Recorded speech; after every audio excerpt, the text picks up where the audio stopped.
Saludos, señoritas estudiantes. David Tapia nuevamente con ustedes dentro de la asignatura Teorías y Procesos del Trabajo Social con Grupos. Vamos a referirnos en esta ocasión al tema estereotipos y preconceptos dentro de los grupos. Bien, abordar los estereotipos y preconceptos dentro de los grupos de intervención social como trabajadoras y trabajadores sociales requiere de un alto criterio, ¿sí? Respecto a la discriminación. Abordar los estereotipos y preconceptos respecto a los diversos fenómenos sociales, a las personas, a las características que cada individuo tiene, significa ser consciente de la diversidad y saber aceptarla. Diversos grupos fracasan o tienden al fracaso precisamente porque en su conformación, en su organización, existen aspectos que violentan derechos de uno de los integrantes. La socialización, ¿sí? El reconocimiento, el respeto de la diversidad puede generar procesos de discriminación que terminen pues dañando la integridad y mermando los derechos de cada una de estas personas. Recordemos y tengamos en cuenta que todos los seres humanos somos distintos y es precisamente la característica fundamental en nuestra sociedad. Hombres, mujeres, niños, niñas y adolescentes, personas con discapacidad, personas privadas de la libertad o con antecedentes judiciales. En general, los grupos de atención con los cuales las trabajadoras y los trabajadores sociales laboramos tienen diferentes características demográficas, características sociales, como por ejemplo la pobreza, la estratificación o el nivel económico, el género, ¿sí? Y dentro del género tenemos diferentes géneros. Dice la doctrina argentina que aproximadamente tenemos más de 47 géneros en nuestra sociedad. Algunos se cuestionarán y dirán, no, tanto género si solamente hay lo uno y lo otro. No, existen diferentes géneros y debemos ser respetuosos y respetuosas en este sentido, porque no estamos trabajando con máquinas. No vamos a trabajar con cosas, ¿sí? Estamos trabajando con seres humanos, con distintos pensamientos, con distintos proyectos de vida, con distintas características físicas, ¿sí? Sociales, demográficas, raza, sexo, género, condición económica, filiación política, pasado judicial, ¿sí? Si revisamos el artículo 11 de la Constitución del Ecuador, el artículo 11 es claro en indicar que nadie puede ser discriminado por ninguna condición, sea política, sea económica, sea diferencia sexual, diferencia genérica, pasado judicial, condición económica, condición de salud, ¿sí? Etcétera, etcétera. Nacionalidad, por ejemplo, edad, ¿sí? Vean ustedes que solamente en una breve enumeración tenemos diferentes formas de expresión del pensamiento y manifestación física de las personas. Como ustedes ven en la diapositiva, en nuestra sociedad, pues tenemos personas rubias, morenas, blancas, coloradas, de diferentes nacionalidades y etnias, afroecuatorianos, indígenas, achuar, shuar, secoya, záparos, etcétera, etcétera. Y ustedes en el ejercicio profesional pues van a tener también diferentes manifestaciones, grupos caracterizados por diferentes conformaciones. Hemos visto en clases, por ejemplo, grupos homogéneos, ¿no es cierto? Son aquellos grupos pues caracterizados por similitud en identidad y características y en objetivos. Esos son los grupos homogéneos y ahí no hay mucho problema, pero vamos a suponer que ustedes en un entorno citadino, ¿sí? Se integren de características diversas, ¿sí? Un grupo, por ejemplo, conformado por 15 hombres y 20 mujeres. De ellos, ¿sí?, de este grupo de 15 hombres y 20 mujeres, un 30% son adolescentes, ¿sí?, y el 60% son adultos. Un 20% está conformado por personas citadinas y el 80% por campesinas. Un porcentaje está conformado por personas de estrato o nivel socioeconómico A o B, es decir, los altos, y otro porcentaje por estratos económicos bajos o pertenecientes a quintiles distintos. ¿Sí? A propósito de los quintiles, el quintil es una parte de la población dividida en general en quintiles, ¿no? Es decir, se divide la población, ¿sí?, y una de esas partes es precisamente la que representa un quintil. Bien, vean ustedes estas características, puede volver complejo su trabajo con el grupo. ¿Por qué? Porque las mujeres, ¿sí?, y los hombres pueden pensar distinto. Porque las señoritas, las adolescentes, con los adolescentes pueden pensar distinto. Porque el campesino piensa distinto que el citadino. ¿Sí? Cada uno tiene su idiosincrasia. Porque los adultos mayores tienen diferentes aficiones que las personas jóvenes. Y entender estas diferencias implica que usted deba ser tolerante con toda esta diversidad. ¿Qué son los estereotipos entonces? Son las generalizaciones apresuradas, ¿sí?, que los seres humanos tenemos sobre otros, ¿sí?, respecto a su condición, sea física, económica, sexual o de género, basadas en características, ¿sí?, y no solamente en estas características, sino en otras más que podríamos únicamente a partir del trabajo con grupos ir identificando, como puede ser la nacionalidad, ¿sí?, el pensamiento, la ideología política, etcétera, etcétera. Y estos estereotipos pueden ser aparentemente positivos o negativos. Bien, el estereotipo, ¿sí?, se basa en un elemento fundamental que debemos conocerlos y es el preconcepto que tenemos sobre algo. ¿Y qué es el preconcepto? Una opinión, ¿sí?, preconcebida sobre alguien o sobre algo, ¿sí?, que se basa en la experiencia muchas veces, que sean positivas o negativas, ¿sí? Por ejemplo, yo puedo formarme un preconcepto de una mujer respecto al tema de fidelidad, porque en una experiencia pasada quizá una pareja me fue infiel, entonces por esa experiencia vivida puedo tener el preconcepto y crear un estereotipo de que las mujeres son infieles, y viceversa, una mujer crear un preconcepto, ¿sí?, de un hombre que en algún momento tuvo una mala experiencia y calificarlo como infiel o violento, ¿sí? Recuerdo alguna vez en el ejercicio profesional que una colega se refirió de manera genérica a que todos los hombres son maltratadores. ¿Sí? Ese es un estereotipo, es un preconcepto basado en una experiencia.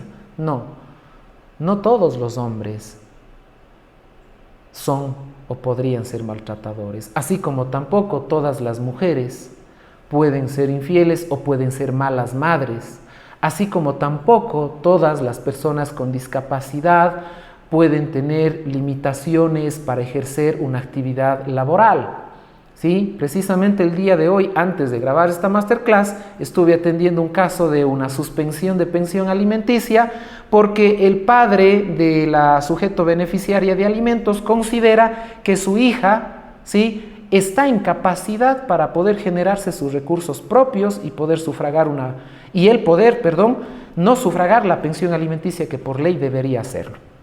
Basado en un estereotipo, ¿sí?, en un preconcepto de que no todas las personas con discapacidad, ¿sí?, podrían ser autónomas para generar sus propios recursos. Vean ustedes que muchas veces podemos asumir un concepto el cual no siempre va a ser resultado de lo que nosotros imaginemos de esa persona. Por eso es muy importante tener en cuenta que el preconcepto es una generalización apresurada de algo o alguien, con el cual nosotros damos un calificativo negativo o positivo. Vamos a poner un ejemplo de un preconcepto positivo, aparentemente positivo. El artículo 106, numerales 2 y 4 del Código Orgánico de la Niñez y la Adolescencia, que fue declarado inconstitucional recientemente, hace algunos años por ser más preciso, regulaba las condiciones con las cuales se otorgaba la tenencia de los hijos a los progenitores. Y en su regulación tenía dos numerales, el 2 y el 4, el cual establecía que el juez debía observar de cierta manera una preferencia materna al momento de asignar la tenencia de los hijos a la madre. Si es que los niños y niñas tenían cierta edad, es decir, no cumplían todavía la adolescencia, pues eran entregados a su progenitora. ¿Basados en qué? ¿Por qué razón? En un estereotipo y preconcepto de que la madre es la mejor opción para cuidar de los hijos, por el instinto materno, ¿sí? Porque es la persona que ha parido, ¿sí? Porque es la persona que siempre tiene mayor o quizás el estereotipo de que es la mejor opción para los hijos. Ese es un estereotipo, es un claro ejemplo de un preconcepto. Recuerdo que mi tesis como abogado en esta Universidad Católica precisamente hizo un análisis de la tenencia desde el punto de vista de los estereotipos de género. Por eso indico y ejemplifico este caso de los estereotipos con este hecho social que pues ilegal, que fue declarado inconstitucional. Entonces esa preferencia materna y la separación del padre como proveedor y la asunción de la madre como la mejor opción por el hecho de ser mujer fue declarado discriminatorio. ¿Por qué? Porque el hombre generalmente pensaba en que luego de la separación, si demanda la tenencia de sus hijos, tenía poquísimas posibilidades, porque el mismo sistema legal ratificaba un acto discriminatorio, es decir, el hombre no tenía las mismas oportunidades que la mujer. Porque el artículo 106, numerales 2 y 4 del Código de la Niñez establecía que la preferencia materna era una condición fundamental para asignar la tenencia y generalmente los hombres no tenían mayor oportunidad, pese a que el principio del interés superior del niño indicaba que se deberá observar este principio y esta doctrina de protección integral. Vean ustedes, señoritas estudiantes, cómo influye el estereotipo y el preconcepto que tenemos en base al rol, al sexo, al género, ¿sí? Etcétera, etcétera. Otro caso, en alguna ocasión tramitaba un estudio de trabajo social para guiar al juez a que se otorgue pues, la autorización de salida del país de un menor de edad, de unos padres que estaban divorciados. ¿Cuál era el estereotipo y el preconcepto con el cual el padre se oponía a que su expareja y su hijo pueda salir del país? Precisamente porque él decía, licenciado, ellos se van a vivir en el Bronx. Y quiero que sepa que la pareja de mi expareja, ¿sí? La pareja actual de mi expareja, es un negro, es un afro, y perdóneme, viven en el Bronx. ¿Sí conoce el Bronx? ¿Sí? Sí, me preguntaba, ¿conoce el Bronx? Sí, conozco. Sí sabe que es un lugar peligroso en donde están solamente negros que se dedican al tráfico de drogas y a la delincuencia. ¡Wow!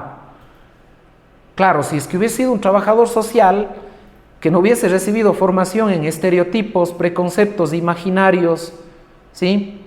Concepciones discriminatorias, desde luego, hubiese dicho, claro, ¿no? Hay un lugar que es peligroso, los negros son violentos quizás, puede ser que esté traficando con drogas, o sea, un sicario. No. Esos son preconceptos que la sociedad ha creado en base al estigma, y eso no debe en ningún momento prevalecer para otorgar o negar o restringir derechos de nadie. En ese caso, pues fui claro en indicar en el informe en que ese es un estereotipo discriminatorio en razón, ¿sí?, de la condición de etnia o nacionalidad o incluso el lugar en donde esa persona vive, ¿sí? Bien, este es un claro caso de estereotipo racial o étnico, ¿sí? Esta jornada de clase hemos hablado nosotros del día de ayer, precisamente habíamos hablado de un grupo, ¿no es cierto?, y que les había mandado tarea a estudiar el tema de el grupo de los magios en Los Simpsons. Nuevamente insisto que regresen a observar un poco Los Simpsons desde el análisis social, ¿sí?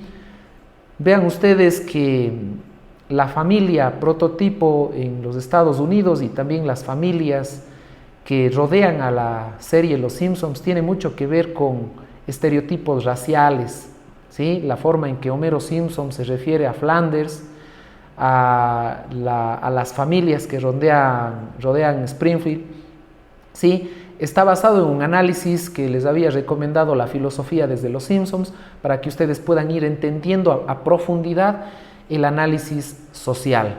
¿Sí? Los estereotipos étnicos suelen restringir y perjudicar, ¿sí?, derechos, y esto es lo que el trabajo social debe evitar. Tenemos estereotipos de género.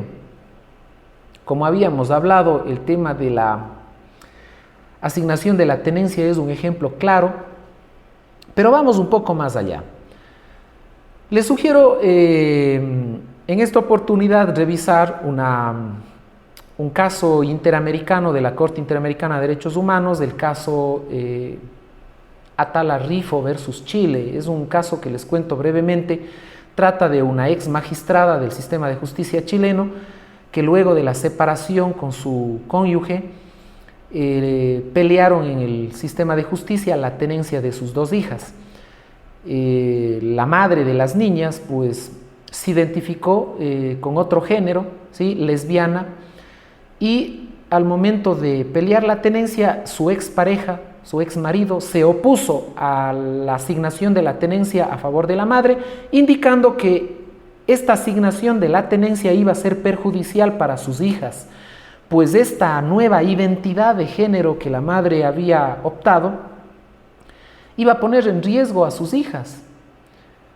Con sus abogados, el profesional del derecho alegaba que las hijas iban a ser discriminadas en la escuela, iban a ser discriminadas en la sociedad en general, basados en que viven en un hogar homoparental, ¿sí?, que es del mismo sexo, ¿no? El Estado chileno dio la razón al accionante, al quejoso en este caso, al que cuestionaba esta tenencia. Sin embargo, la magistrada, que era una operadora de justicia, llevó el caso a la Corte Interamericana, es decir, a cortes internacionales. Y la Corte Interamericana de Derechos Humanos, luego de un profundo análisis, ¿de qué? De los estereotipos. Ahí hubo intervenciones sociales, psicológicas, jurídicas muy interesantes, en donde se estudió precisamente esto, este concepto de estereotipo de género. Y para la Corte Interamericana, luego de un estudio profundo, y no estamos hablando de estudios de días, de meses, estamos hablando de estudios de años, aproximadamente, me parece, si no me equivoco, 11 años duró este juicio en Corte Internacional. ¿A qué conclusión llegó la Corte Interamericana? En que el Estado chileno había discriminado a la señora Atala Rifo y a sus hijas, basándose en estereotipos y preconcepciones, ¿sí?, discriminatorias, basados en el sexo y en el género. Este estándar internacional sirvió a partir del año 2011 que se emitió la sentencia para que los estados, parte Latinoamérica en general, respeten las opciones y características y condiciones de todas las personas. por citar otro caso en donde hubo violencia por estereotipos de género.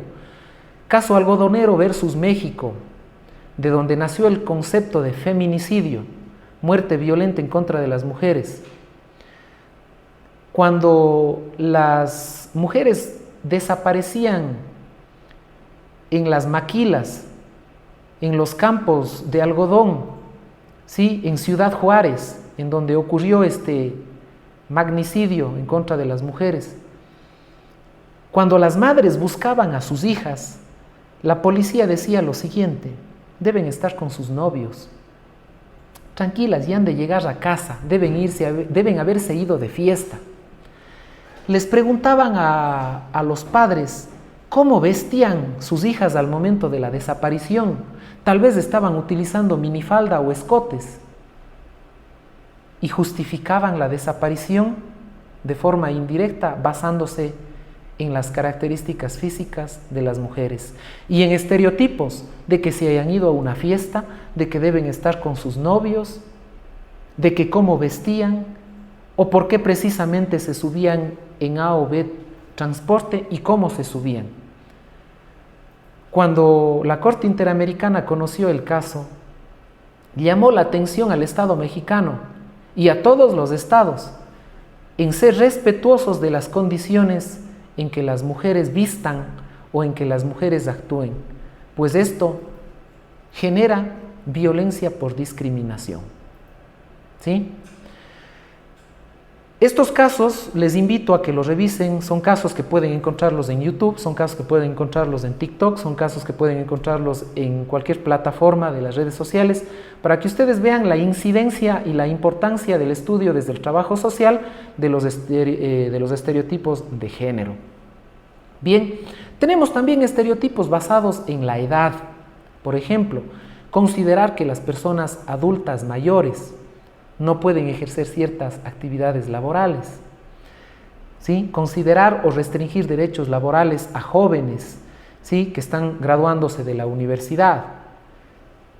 Y esos son actos discriminatorios. Precisamente por eso hoy, hace pocos años, las universidades vienen manejándose con temas de seguimiento a graduados, en donde buscan promover la inclusión de estudiantes que hayan sido graduados de las universidades, que hayan tenido y que estén en capacidad de ser incluidos en los sistemas laborales. Genial, eso es un avance que va rompiendo los estereotipos de la edad.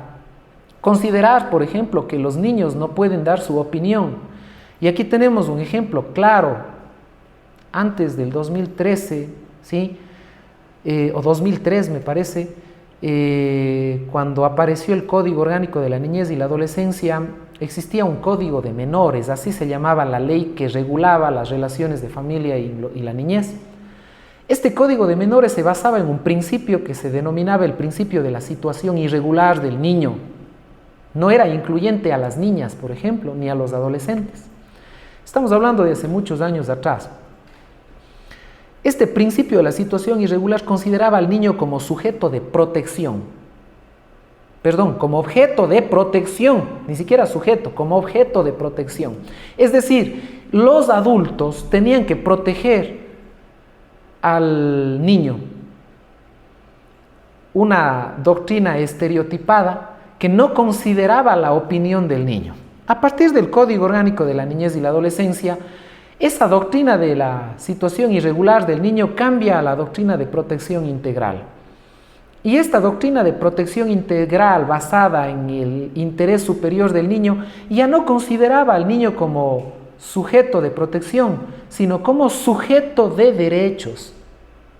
Es decir, se rompe el estereotipo de considerar al niño como un objeto de protección y se pasa a una concepción de verle al niño como sujeto activo de sus derechos, basándose en la opinión del niño. Es decir, hoy en día, la diferencia es entre el antiguo sistema en donde el niño no tenía voz ni voto, hoy en día con la protección integral, ¿sí? Con la doctrina y el interés superior del niño, tenemos que el niño y la niña y el adolescente es el actor fundamental del ejercicio de sus derechos. ¿Por qué? Porque ese mundo adultocéntrico ha dejado de existir para dar paso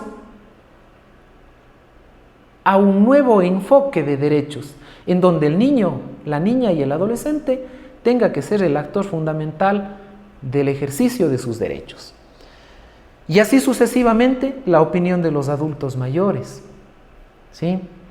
Los jóvenes. Por eso tenemos hoy en día Código Orgánico de la Niñez y la Adolescencia, que regula las relaciones del niño, la niña y el adolescente con su familia y el Estado. Tenemos Ley de Juventudes, que regula, ¿sí?, los derechos de los jóvenes y las jóvenes.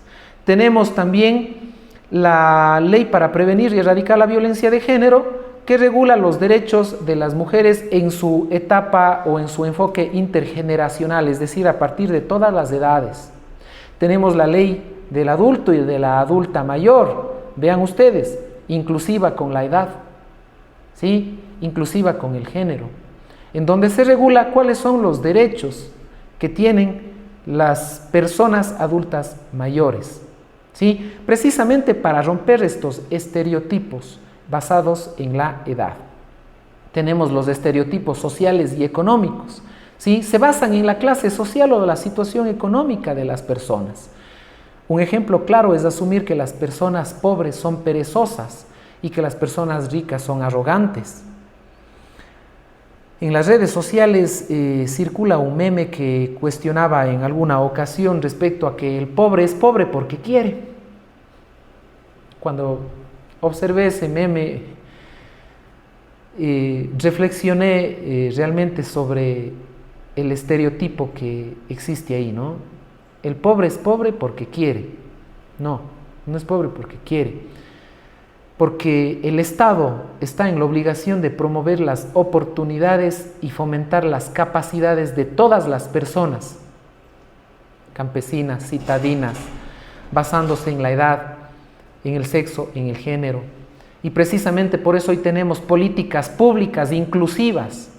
En los concursos públicos ustedes van a ver que se le asigna un punto a una persona en condición de etnia, de nacionalidad, por eso le identifica. ¿Cómo se identifica usted en cuanto a su etnia? Indígena, mestizo. ¿Y qué buscan estas políticas públicas inclusivas? Que el pobre no sea pobre porque quiera, sino porque el Estado debe promover las garantías, las oportunidades y fomentar las capacidades para que todas las personas, sin distinción de condición, ¿sí?, económica en este caso, pueda ser incluido en los entornos laborales en este caso. Y así sucesivamente la ley de discapacidades. Vean ustedes que existe la inclusión de las personas con discapacidad en las empresas laborales. Por cada número de empleados debe una empresa tener una persona con discapacidad, ¿sí? Y asimismo, en la política, ustedes pueden ver, cuando hay candidatos y candidatas políticas, hay una ley de paridad de género. ¿Sí ven? ¿Qué es lo que busca esto? La inclusión de la diversidad en los diferentes contextos. Tenemos también estereotipos religiosos, ¿sí? Y aquí les voy a citar un caso bastante interesante que tramité en el juzgado. Un niño que falleció luego de un accidente doméstico, ¿sí?, una explosión de una mezcla de parafina con diésel. Generó una explosión en un taller informal de cera de pisos, en donde provocó quemaduras de gravedad en 3 niños y la madre de familia. Uno de los niños de los 3, de la edad de 9 años, falleció producto de ese incendio. Tenía quemaduras graves. ¿Por qué falleció ese niño? No tanto por la quemadura, sino por el fanatismo religioso. ¿Qué sucedió aquí? Familia testiga de Jehová que no autorizó la transfusión de sangre en ese niño. El niño falleció a los 2 días de entrar a cuidados intensivos. Como juzgado se autorizó la transfusión de sangre, sin embargo fue muy tarde, ¿sí? Y pese de haberse hecho la transfusión de sangre, las quemaduras fueron de alta gravedad, por lo que el niño perdió la vida. Yo entrevisté a la familia La familia mantenía su posición firme en no autorizar la transfusión de sangre en el caso de que sus otros hijos llegaban también a necesitar. Vean esto. Basándose en creencias, en preconceptos, en estereotipos, en fanatismos que pueden violentar derechos, ¿sí? Y esto no solamente en determinadas iglesias o religiones, sino también puede haber en musulmanes extremistas, cristianos conservadores, evangélicos, espiritistas, ¿sí? Grupos herméticos, sociedades cerradas que pueden llevar a la vulneración de derechos. Como trabajadores y trabajadoras sociales, ustedes están en la obligación de velar porque ninguna condición étnica, racial, política, económica, de sexo, de género, aspectos judiciales, pueda violentar el derecho de otras personas. Para ir terminando, los estereotipos profesionales. Ejemplo, he escuchado muchas veces aspectos negativos sobre profesionales en derecho. Ah, eres abogado, ladrón, ladrona. Ah, eres médico. Ah, eres orador, enfermero. No, es que los médicos son asesinos. Cuando hay una mala práctica médica, ah, eres médico. Me da miedo. O no, es que tengo que ponerme en manos de un buen médico para una cirugía, etcétera, etcétera. ¿Sí? Nacen los estereotipos y los preconceptos a partir de esas experiencias. Y muchas veces estereotipos negativos o positivos pueden ser razones para fomentar o que se genere actos de discriminación. Tengamos muy en cuenta estos aspectos, estimados colegas. Los estereotipos, en definitiva, son simplificaciones, imaginarios, concepciones, ¿sí? Perspectivas negativas o positivas que pueden existir respecto a determinados grupos, basándose en estas condiciones de sexo, edad, pasado judicial, economía, etcétera, etcétera. ¿Sí? La importancia de esto, estimadas estudiantes, es que ustedes puedan identificarlos y puedan saber canalizarlos de forma adecuada. Como cierre, reflexión y tarea, por favor van a ubicar ustedes en el bloque número 4, ¿sí? Revisar el contenido científico y en base a lo aprendido en el módulo y en base a esta masterclass van a realizar y a enumerar, ¿sí? 4 estereotipos basados en el género femenino y 3 estereotipos sobre el género masculino. Y van a responder de qué forma estos estereotipos pueden afectar el funcionamiento de un grupo. Básense, por favor, en bibliografía complementaria que está subido en la plataforma, así como también bibliografía de libre acceso como es la web y las bibliotecas de la institución. Les agradezco por su atención. Tengan ustedes un exitoso estudio en esta materia y nos veremos en otra oportunidad. Saludos.